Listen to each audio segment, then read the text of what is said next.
Was wäre, wenn du dein gesamtes Leben nach etwas gesucht hast, das niemals verloren war? Was wäre, wenn das, wonach du suchst, niemals in der Zukunft lag?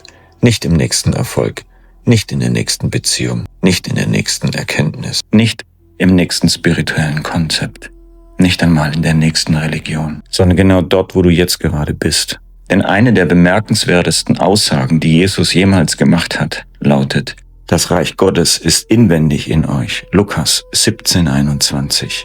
Altes Testament. Doch was bedeutet das? War es eine Metapher? Eine religiöse Idee?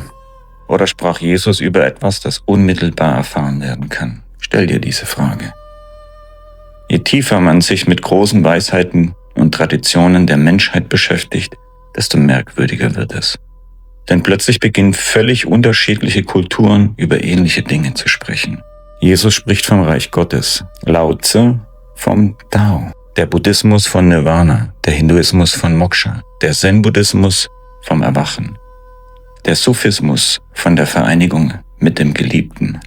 Und überall begegnet uns dieselbe Richtung. Nicht nach außen, sondern nach innen. Nicht zu mehr Wissen, sondern zu mehr Bewusstheit. Und genau deshalb möchte ich heute mit dir eine Reise antreten. Nicht zu einer neuen Überzeugung, sondern einer alten Frage. Wer bist du wirklich? Kapitel 1: Das Reich Gottes ist in euch. Die meisten Menschen suchen ihr Leben lang außerhalb von sich selbst. Nach Anerkennung, nach Sicherheit, nach Liebe, nach Wahrheit, nach Gott. Doch Jesus scheint die Richtung der Suche vollständig umzudrehen. Das Reich Gottes ist inwendig in euch. Lukas 17,21. Aber warum sagt er das? Warum sagt er nicht, geht dorthin? Warum sagt er nicht, folge diesem Ort? Warum sagt er nicht, erreicht dieses Gebäude? Warum verweist er nach innen? Jahrhunderte später formulierte Meister Eckhart etwas. Warum sucht ihr Gott draußen? Er ist inwendig in euch. Im Tao Te Ching lesen wir: Wer andere kennt, ist klug. Wer sich selbst erkennt, ist weise. Rumi schreibt: Was du suchst, sucht bereits dich. Im Zen fragt man: Wonach suchst du, wenn das Suchende doch selbst das Gesuchte ist? Und in den Upanishaden begegnet uns Folgendes: Tat Tvam Asi. Das bist du.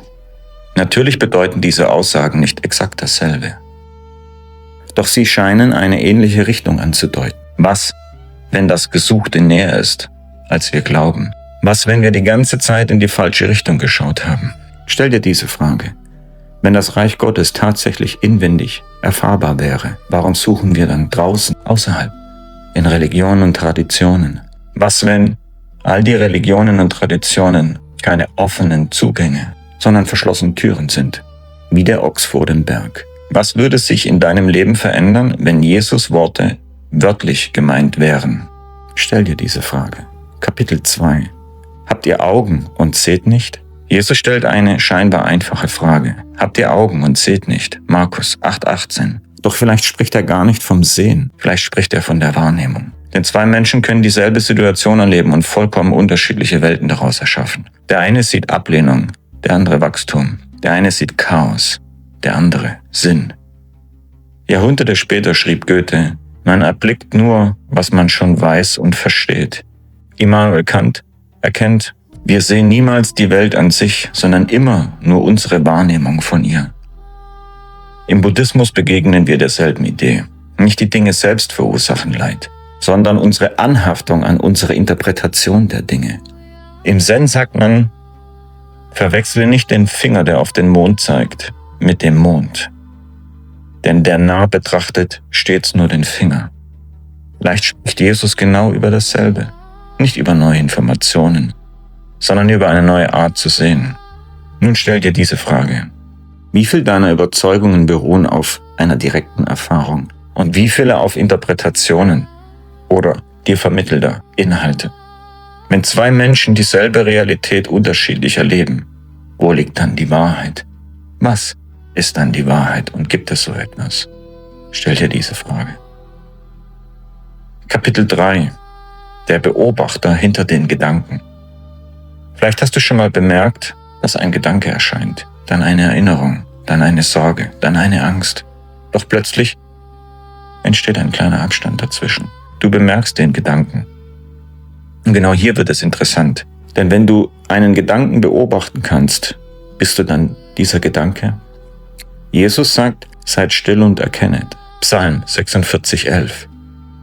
Die Wüstenväter verstanden diese Stille als innere Klarheit. Advaita Vedanta spricht vom Zeugen. Zen fragt, wer bemerkt gerade diesen Gedanken? Krishnamurti formuliert, der Beobachter ist das Beobachtete. Und Meister Eckhart schrieb, das Auge, mit dem ich Gott sehe, ist dasselbe Auge, mit dem Gott mich sieht. Interessant, oder?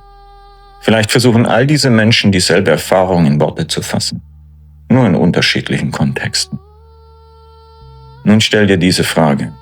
Wenn du deine Gedanken beobachten kannst, wer beobachtet dann die Gedanken?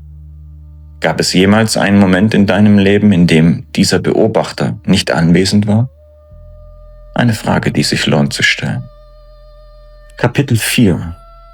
Wer verliert, gewinnt. Einer der paradoxesten Aussagen Jesus lautet, wer sein Leben verlieren wird, der wird es finden. Matthäus 16,25.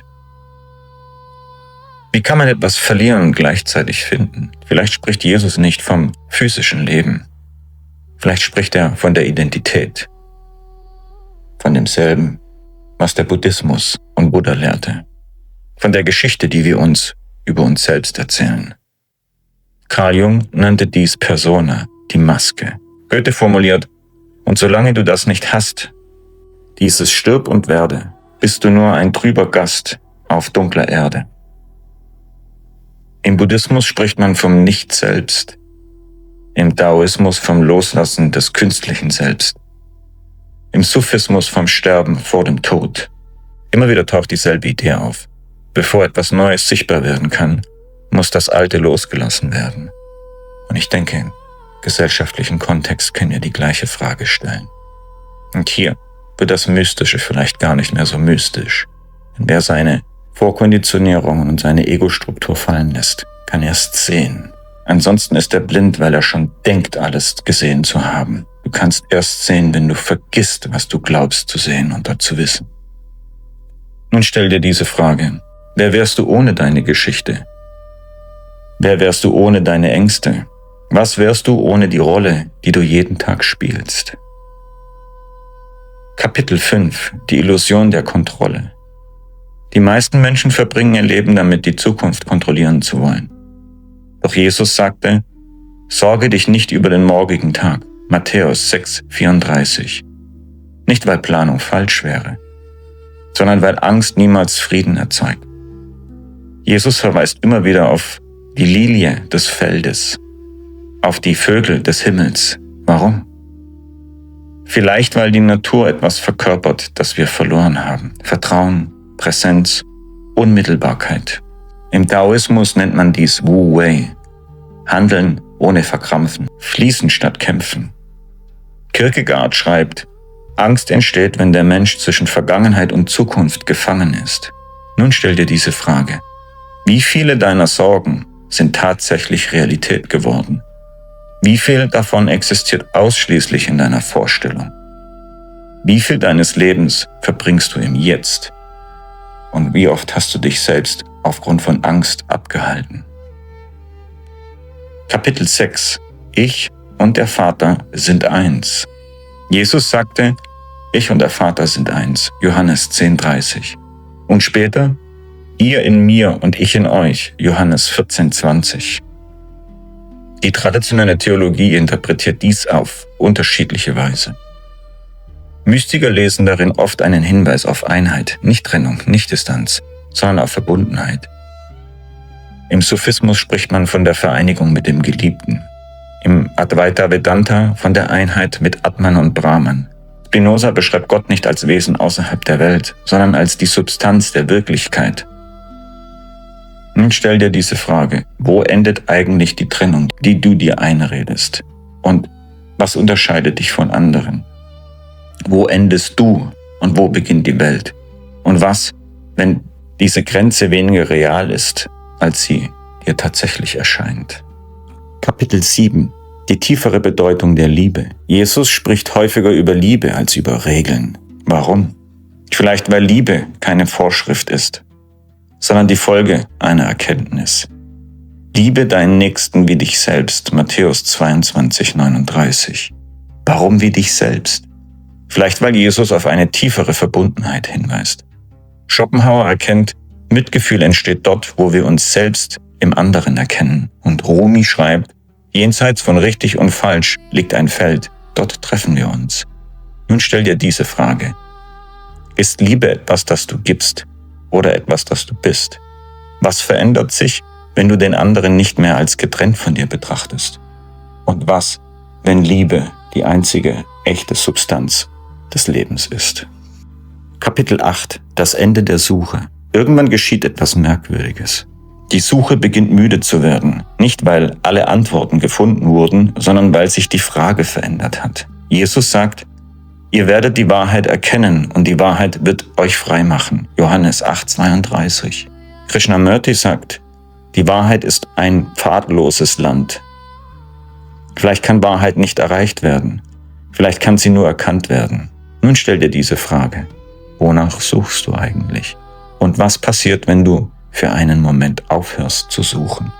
Aufhörst zu denken? Aufhörst zu kämpfen? Kapitel 8. Die Rückkehr.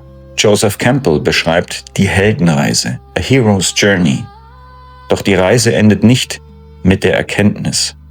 Sie endet mit der Rückkehr, mit dem Alltag, mit dem nächsten Streit, mit der nächsten Angst, mit der nächsten Herausforderung. Dort zeigt sich, ob Erkenntnis zur Erfahrung geworden ist. Dante schreibt, mitten auf dem Weg unseres Lebens fand ich mich in einem dunklen Wald wieder.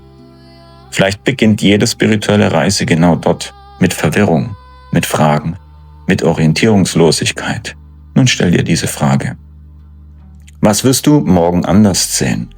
Was wirst du morgen anders erleben? Was wirst du morgen anders sein?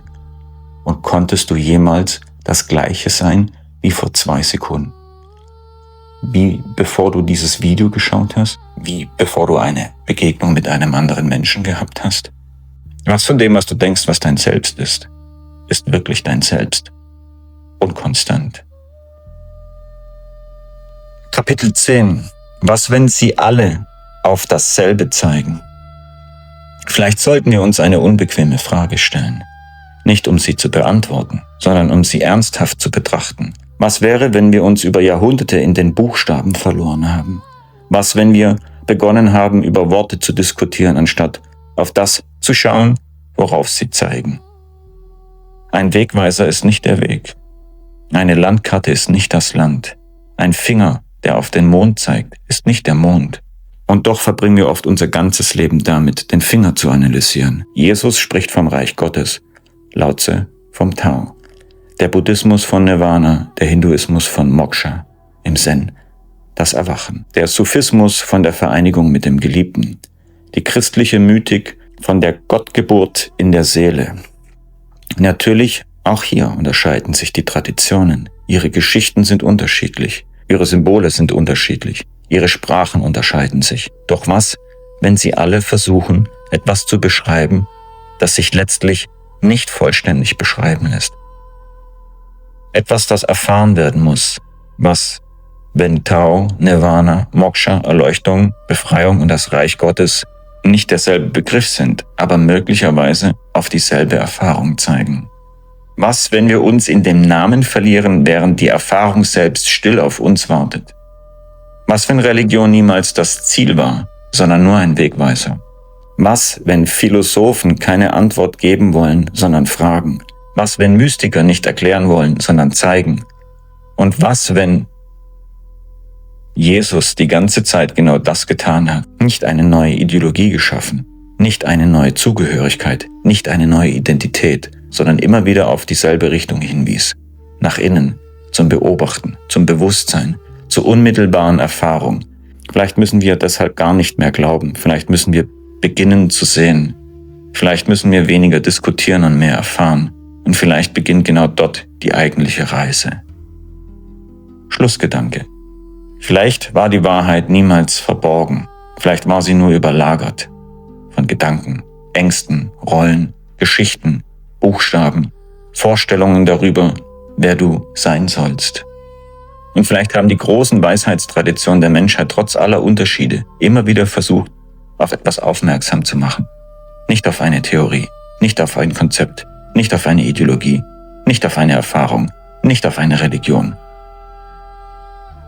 sondern eine Stille, eine Gegenwart, ein Bewusstsein, etwas, das nicht erlangt werden muss, weil du es bereits bist. Und vielleicht führt uns genau deshalb jede große Tradition immer wieder zu derselben letztlichen Frage: Wer bist du, bevor du beginnst, über dich nachzudenken? Und was, wenn, wonach du suchst, bereits hier ist?